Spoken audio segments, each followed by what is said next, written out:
hodl the Bitcoin. What's up, everyone? I'm Ben with the BTC Sessions. I'm here in Riga, Latvia, and it is the day after the Baltic Honeybadger event here. Bitcoiners extraordinaire from around the world came here to visit and go through a great conference. I met a lot of wonderful people while I've been here. And before we get into the video, I did want to say a huge thank you to my employer, Bull Bitcoin, because that's the reason I'm here. A bunch of us from the team flew out, and it was a hell of a time. I've still got the rest of the day here for Monday, Tuesday. I come home on Wednesday. So I'm sorry that videos have been a tad sparse. Obviously, lots of travel, but I will be back in town soon. So what I wanted to show you guys for this video is that I got to talk to some pretty great people, and I just had a single question for a number of them, and that is, what do you believe is one of the largest misunderstandings about Bitcoin? And that could be from the perspective of a pre-coiner or from the perspective of somebody who's already been in Bitcoin for quite some time. And I actually got quite a diverse number of responses. So I hope you enjoy the video. And actually, before we dive in, I do have to say big shout out to my sponsor, Ledn.io. This is where you can use your Bitcoin for a couple of different services, one of which is a Bitcoin savings account where you can earn interest on your Bitcoin paid in Bitcoin, and the second of which is where you can use your Bitcoin as collateral for a Canadian or US dollar loan. So if you want to check them out, there's a link down below, and if you opt to get a loan, they will credit you with an additional $50 worth of Bitcoin into your account. And secondly, of course, if you're in Bitcoin, privacy is important, and NordVPN is one thing I use to achieve that, or at least help with it. I have it on my phone and my computer, and what it does is it helps hide your IP address. It allows you to encrypt your browsing data, and it has the added bonus of allowing you to unlock geoblock content. So if you click the link below, it will take you to a place where you can get a deal where it's only $3 a month. So feel free to check that out. Without further ado, let's jump into the video. Tell us, who the hell are you and what do you do?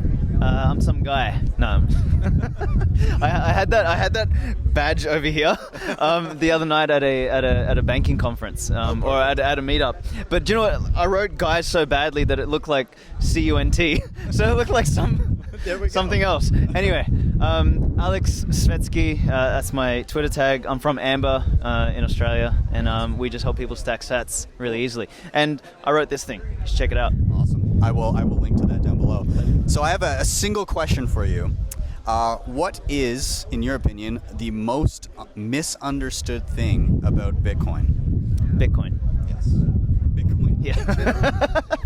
I don't think anyone really understands it. But look, I don't think there's a most misunderstood. I think there's I'm just going to pull one out, which I think is a misunderstood concept, is people think Bitcoin is just digital money. And I would argue that, we've had digital money now for 20, 30 years, so we've already got digital money.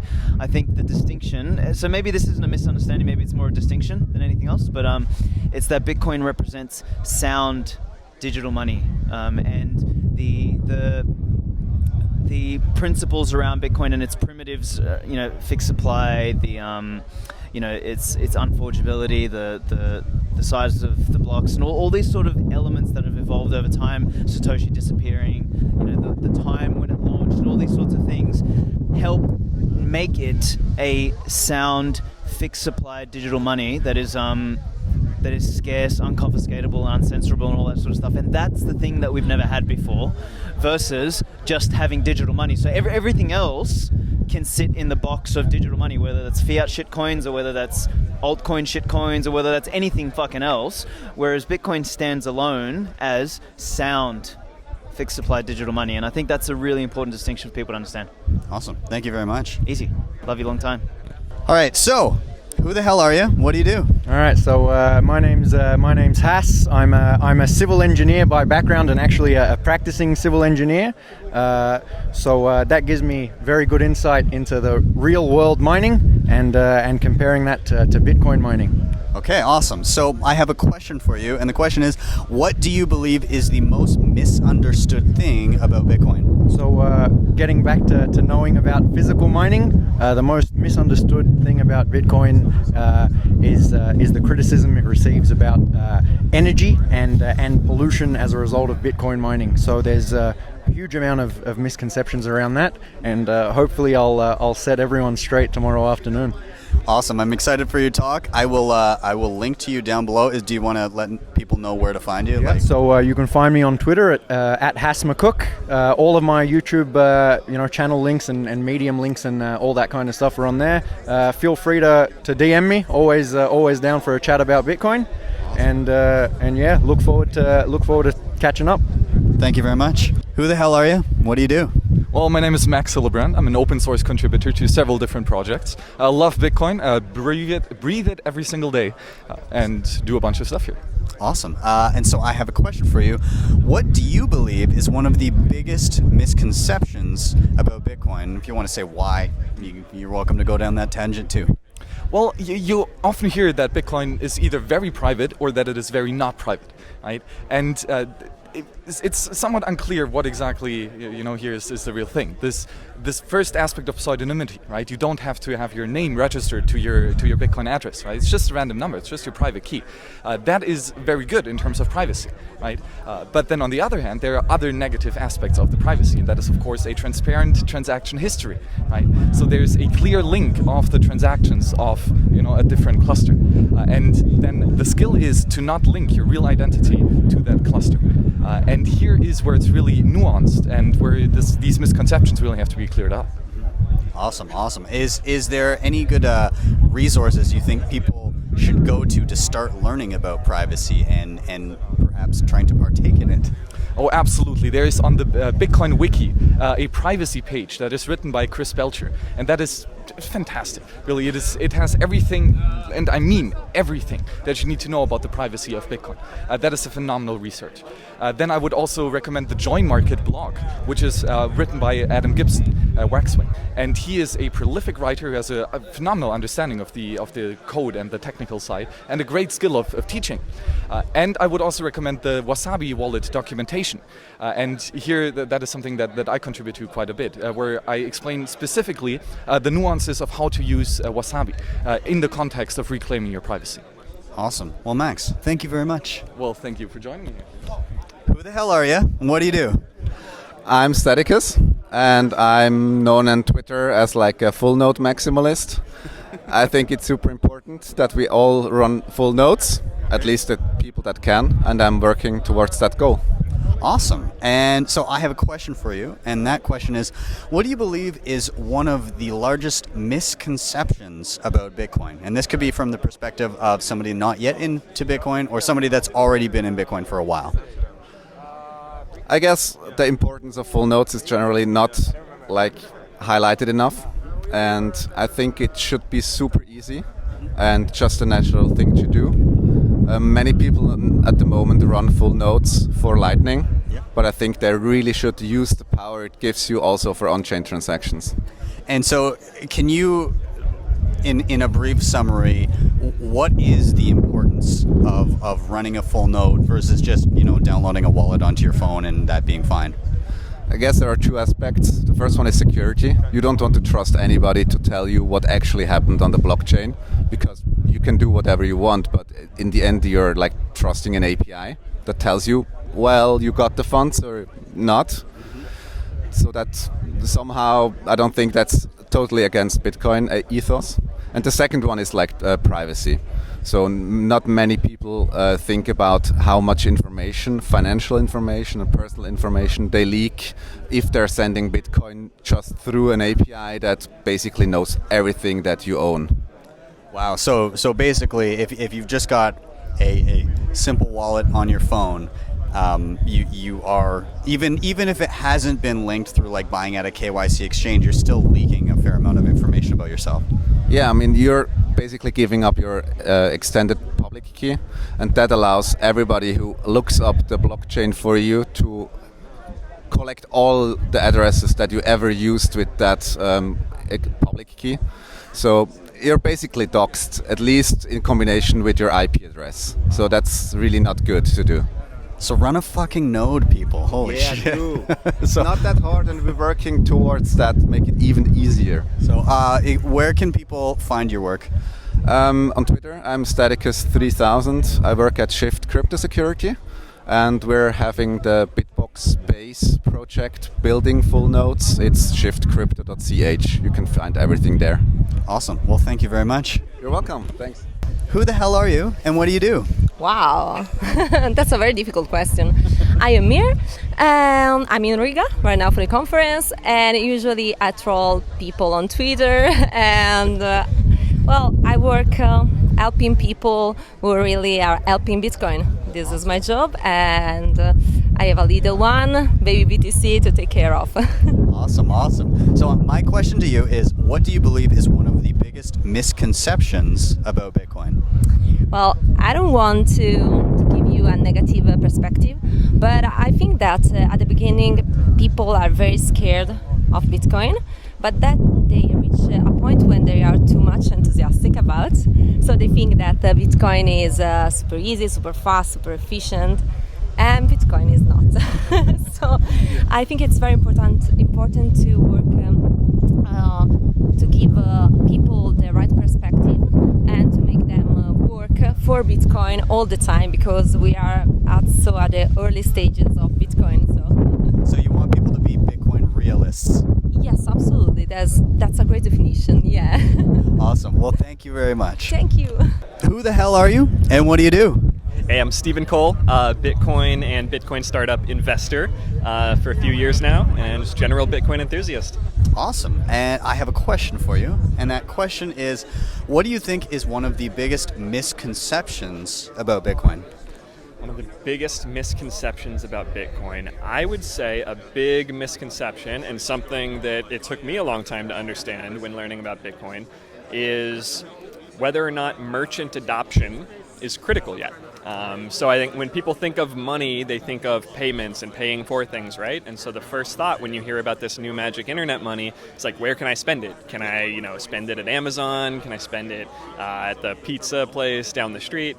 And that's important, and it's certainly a big part of money, but savings is perhaps an even more important part of money, at least initially, when you're bootstrapping a new money. So I've done a 180 on that. I used to ask Amazon, when am I going to be able to spend Bitcoin there? And now I don't want to. I want to hold on to my Bitcoin and let them get a lot more valuable, and I think the merchant adoption will come naturally later.